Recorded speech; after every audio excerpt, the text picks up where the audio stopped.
weltare ɓiɓɓe fulɓe andu dina ma fedde heblo sukaɓe afrique kame yeɓoɓe ayaw weltare tv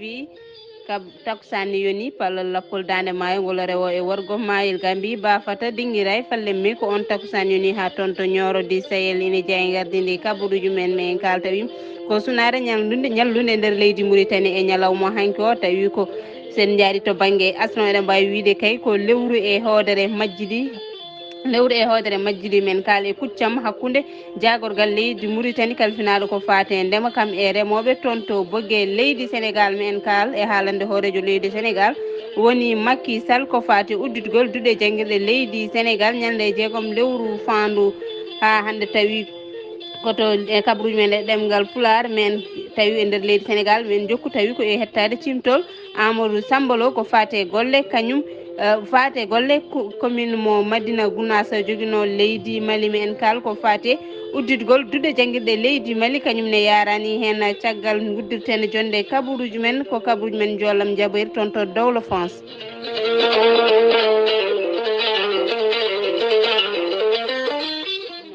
wadde kala kikiɗe ko adi keɗen natan kabaruji men e ɗemgal pular communiqué ji men e kala saaha communiqué ceerno Amadou Bane Gurel Teyya ceerno Djiby Sy sawtolo haali Abba kamɓe e Sar Abdoulaye Sarr.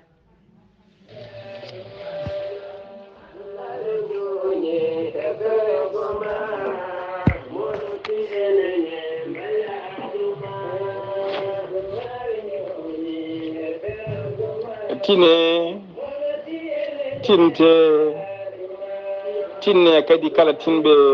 yo tintinɓe tinano ceerno Mamoudou Bane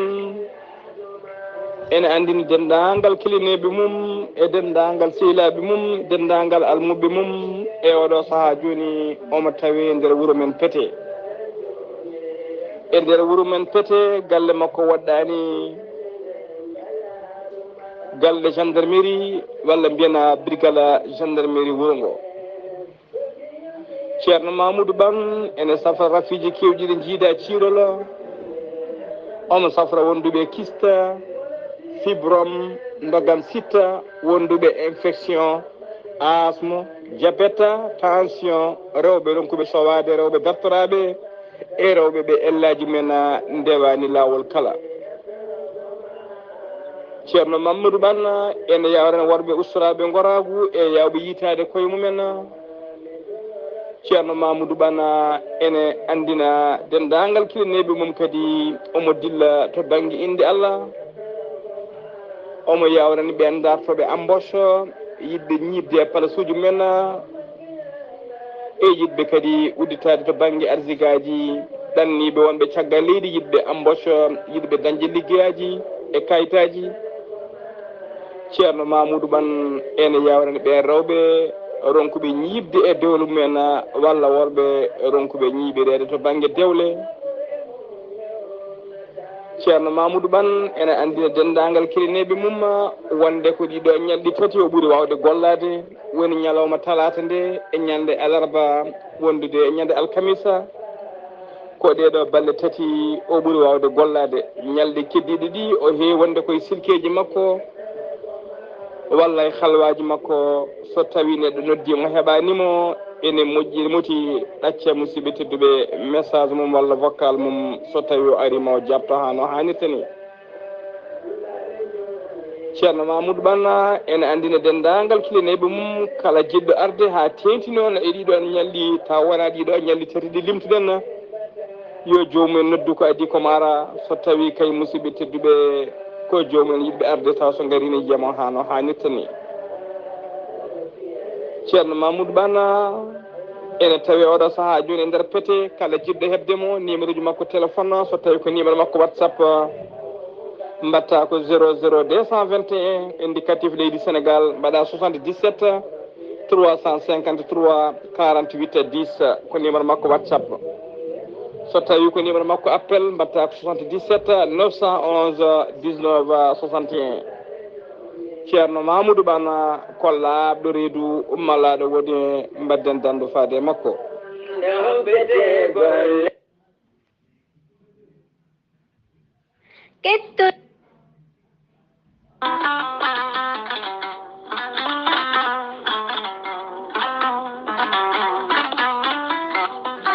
kala rafi mon jiiɗa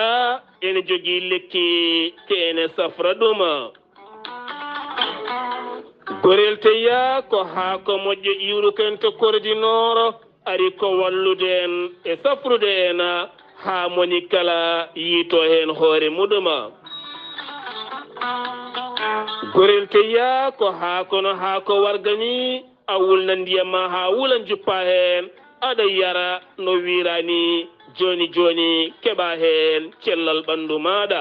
gorel teya ala hewam ala effet wattama haydara a yarat tan aɗiya ɗaɗima cukkiɗi ina cukkito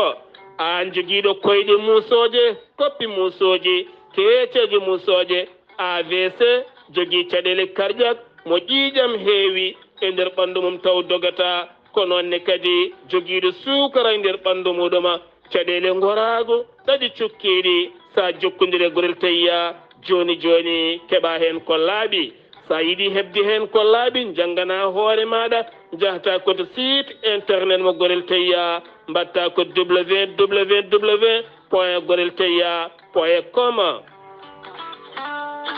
so tawi koto leydi mali gonɗa ñooro jokkodirta koye Dawouda Sare onon jooɗi koto ñooro mbatta ko 72 68 11 54 so tawi koto leydi Gambi jokkodirta koye koddanene Abouba 282 29 43 so tawi noon koto leydi Sénégal 77 428 85 88 jokkondirta koye biyeteɗo Amadou Thioban on noon koto Jambe so tawi koto États-Unis de Amérique ko Abousso Kawral Fouta Business plus 1 34 77 01 56 77 so tawi koto leydi France jokkondirta koye Harouna Ngayda 06 50 99 64 43 musidɓe tedduɓe mbadden dando faade Gurela Teya.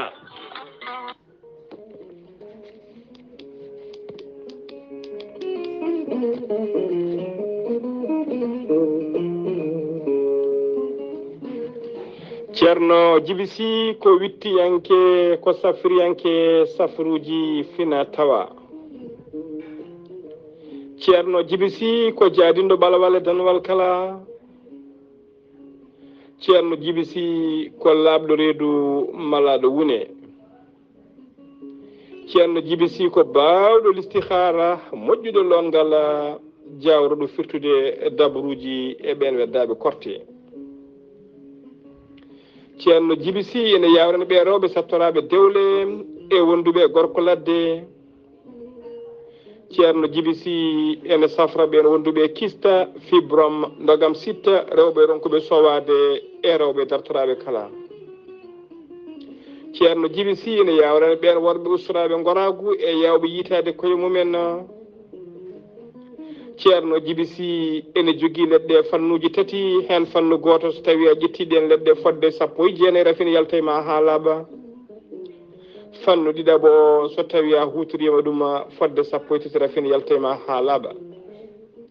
fannu tataɓo waddete koye gawri samme walla gawri ndemiri so tawi a hutorima ɗum fodde 100 rafina yalta ma ha laaɓa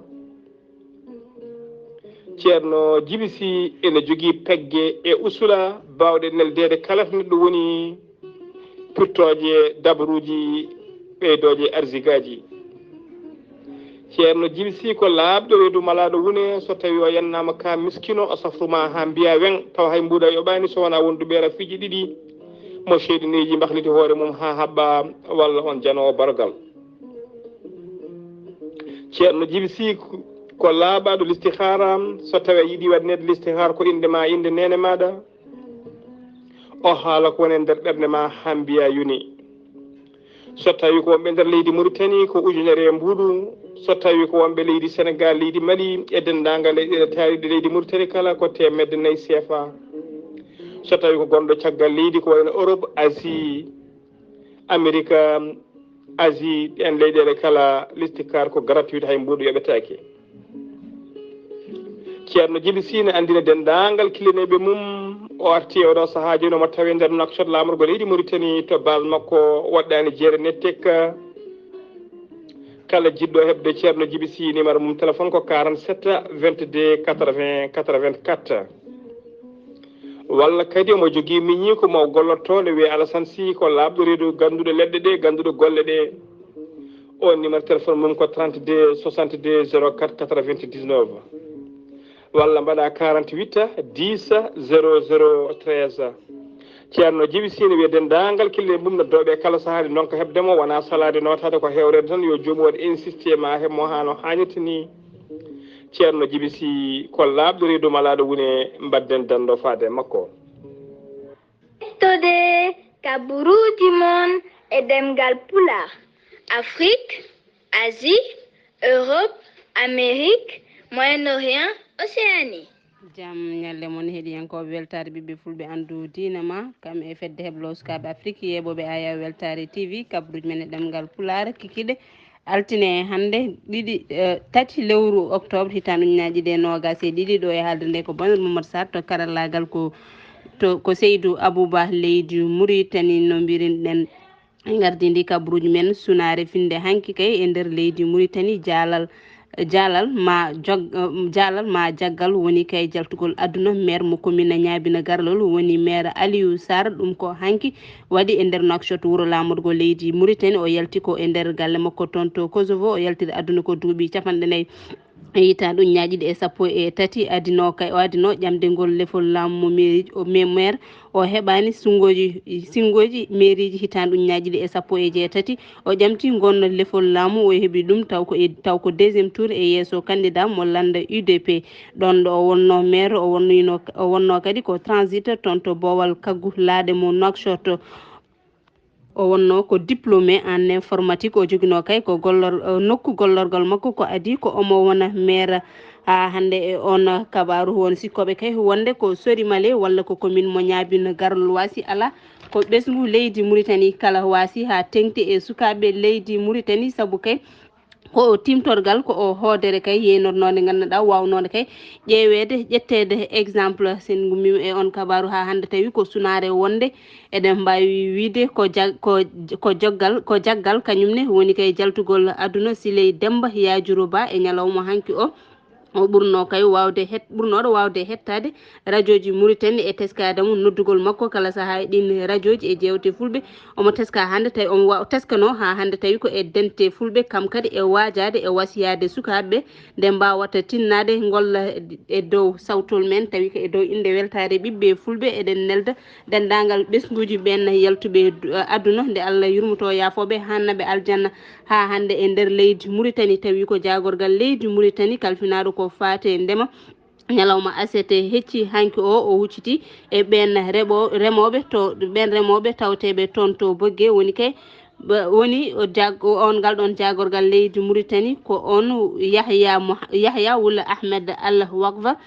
o holliti wondema laamu leydi Mauritanie wallita ɓen remoɓe ko fati e coggu engrais e nder temedere kala 65% woni 65% gam wallidde ɓen remoɓe o haali ɗum ko e yesso no mbirnoɗen ɓen remoɓe tawateɓe toon to Boggué o holliti wonde 7 ujunere tawi ko hectare wawi waɗede toon to Boggué ha hande e nder leydi Mauritanie Mohamed Wula Abdoul Aziz ko gonnoɗo hoorejo leydi Mauritanie wawi wadde jonde ñalawma hanki o to Bordeaux e nder dowlo France holliddemo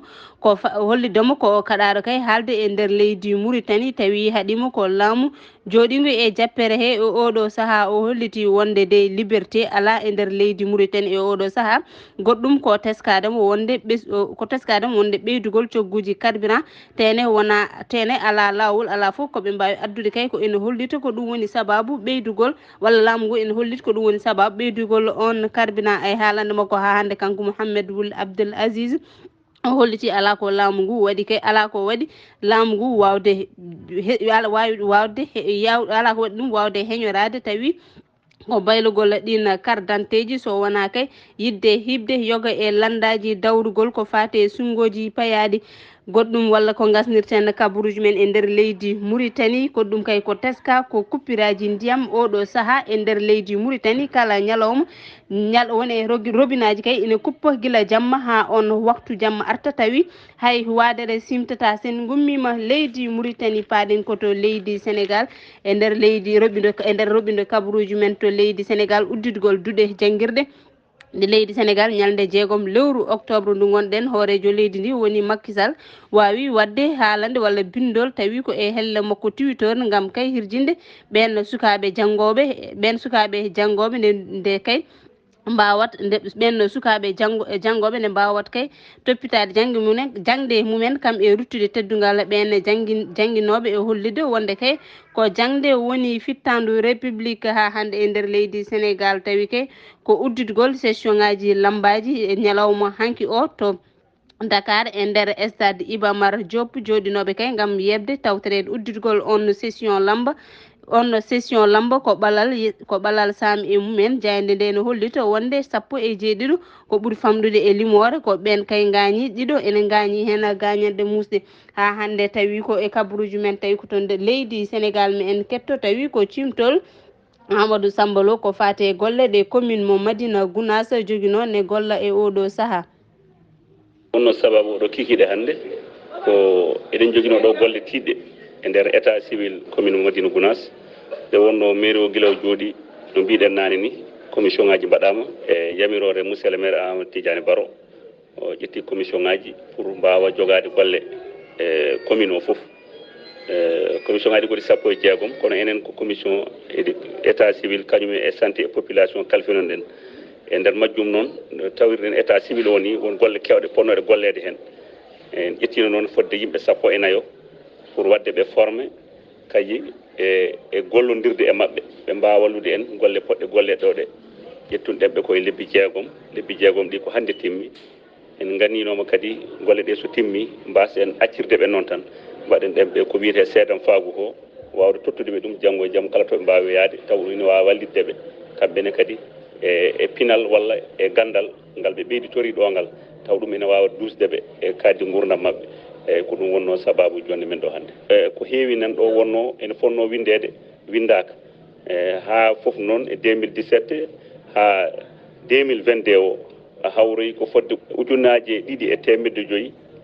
kayit fawde kono noon e nder majjum so tawi a ƴeewi kayitaji ɗi nde wonno deftere en fof watta ko 50 neɗɗo so tawi a calculoyi ɗum ma taw e fodde 9,000 neɗɗo fawde ɓe woni ko ɓe golli e nder ɗiɗo lebbi 6 woɓɓe ɓe keɓani kayitaji kuccam ɗam ene heewi ɗam joguiɗen e nder état civil o nane e nder haala men en kaali état civil o wayloji kewɗi ene jiiɗa waɗe toon e woni hen goɗɗum en puɗɗima woni ko gaynuɗen ɗo hande ko goɗɗum ɗum eɗen kuccani ɗum so Allah haaji e goɗɗum ɗum noon kadi ene namdi woni certaine moyen ji kono noon wonto ballikini ɗen eɗen ɗamini so Allah haaji foof ma yetto amma noon to banggal kayitaji ɗi inchallah taala eɗen ɗamini hebde audience